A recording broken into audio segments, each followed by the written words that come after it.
Group chats are great, but they can get noisy and irrelevant. If you're tired of constant messages, unnecessary notifications, or just want out of the group, Facebook Messenger lets you leave at any time.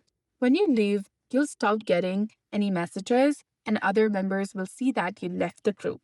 So, in order to leave a group on Android or any mobile device, go ahead, open your Facebook Messenger application, and access the group chat.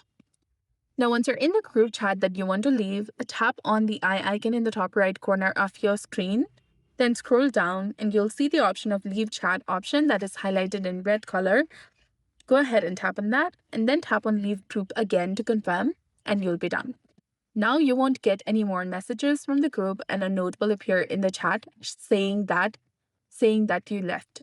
So that's it for this video. I hope you found this helpful. If you did, please like, share, and subscribe. Thanks for watching. We'll see you again in the next one.